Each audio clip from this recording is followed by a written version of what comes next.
Viewer discretion is advised. Hi guys, and welcome back to doc.offcall. My name is Dr. Maddie. I'm one of your doctors from the UK. In today's video we're going to be looking at some anime gore scenes from the likes of animes such as Made in the Abyss, Another and Blood Sea. Now I need to warn you that some of the scenes we'll be looking at today are quite graphic, so for those with a weak stomach you may want to look away now. For those of you who've stayed, don't forget to give this video a like and comment down below if there are any other gory scenes that I've missed out today. Otherwise, let's begin.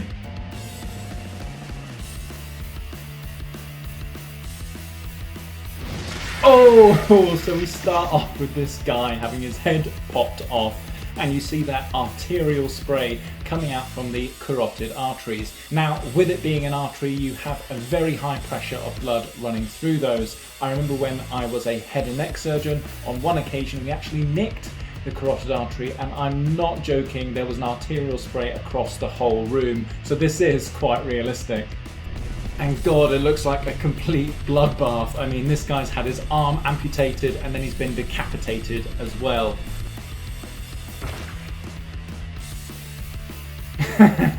And I like there how she has a second look at the head before saying, nah, I think I'll leave this here.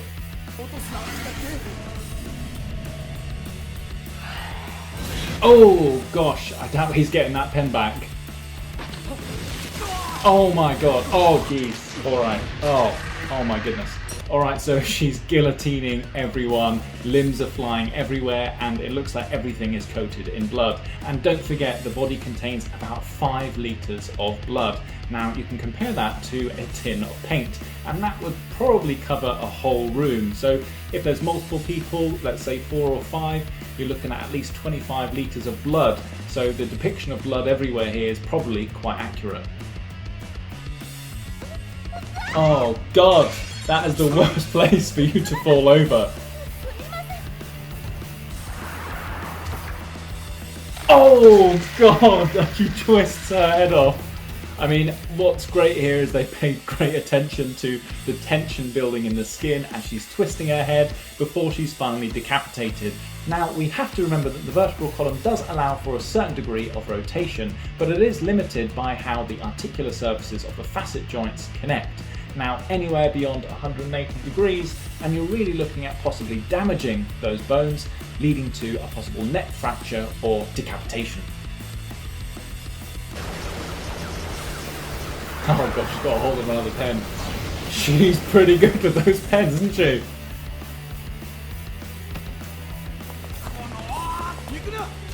Oh god, and this guy gets his heart punched out of his chest, and yes, the heart is still beating. Now, this is probably realistic. The heart would probably still beat once it was out of the chest, because it's actually got something called the myogenic response, which means that it doesn't rely upon an external stimulus to cause it to beat.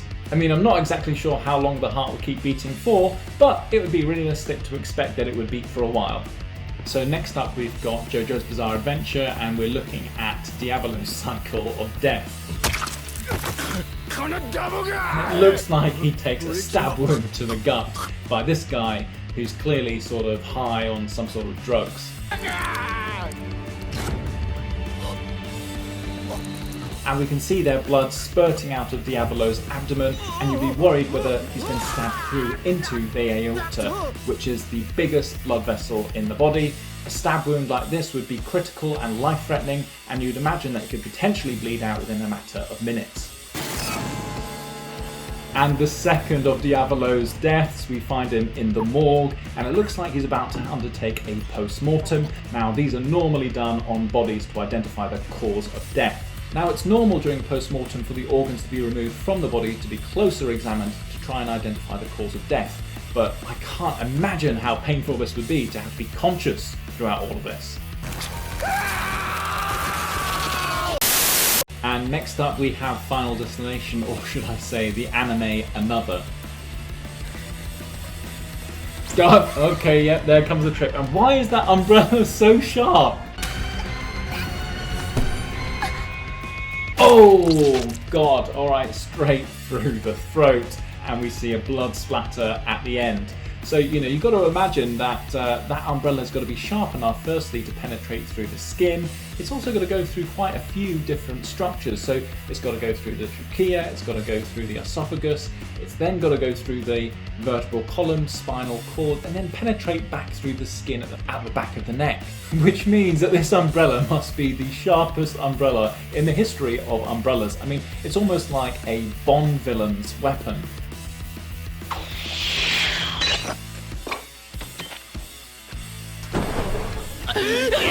God, that's the last thing you'd expect a teacher to be pulling out of their bag. Oh God, he goes straight for the throat. And you see the arterial spray straight away, and that's again because he's hit the carotid artery. And then to make sure he's done a full job, he's dragged that blade upwards, so he'd be cutting through structures like blood vessels, muscles, potentially the trachea, as well as some of the essential nerves there in the neck.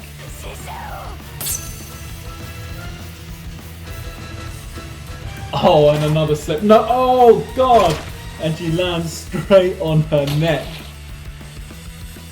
Now, looking at the way she's landed, she's clearly fractured her neck and most likely transected her spinal cord. So even if she survived the head injury from the fall, she's going to be paralyzed from the neck down for life.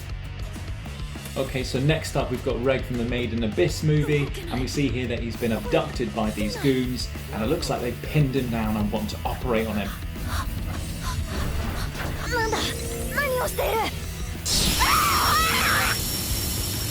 Now this is probably the nightmare that most people worry about before having surgery, being awake for the procedure. Oh God, and look, they're amputating his arm. Now, you've got to remember, we've got anaesthetics and we've got really strong painkillers for procedures like this. Can you imagine if we didn't have those things? Surgery would look like this.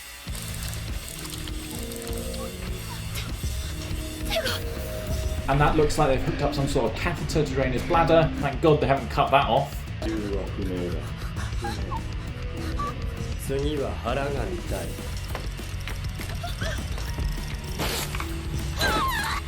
Oh God, they're wanting to look inside.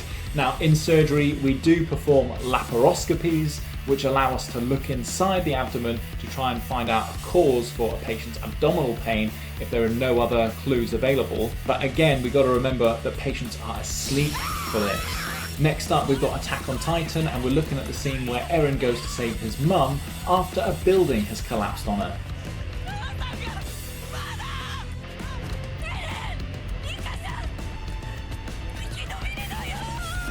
Now, if a building has fallen down on you, you're going to be thinking of multiple types of trauma, so broken bones, possible internal organ damage. So even if they do manage to get her out, there's a high chance that she wouldn't make it.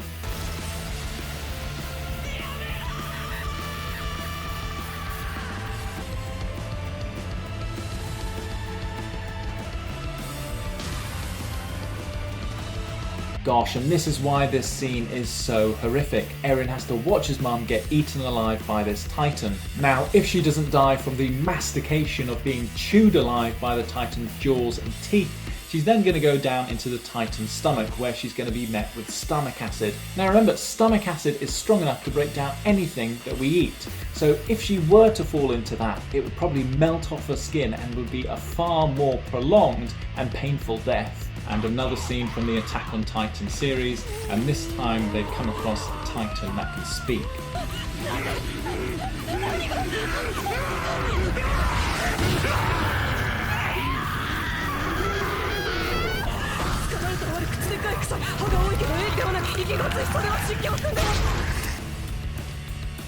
Oh God, and then he's popped her head off between his teeth like popping a spot.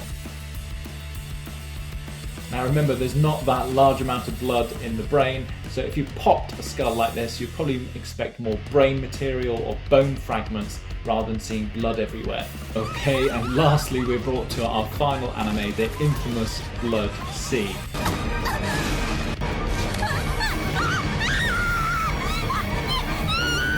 Oh gosh, okay, he's going to tenderize her up first. And yes, he finishes her off by eating her. Hey, he's got a hold of her. Oh no, he's going to rip her to pieces, isn't he? Jeez.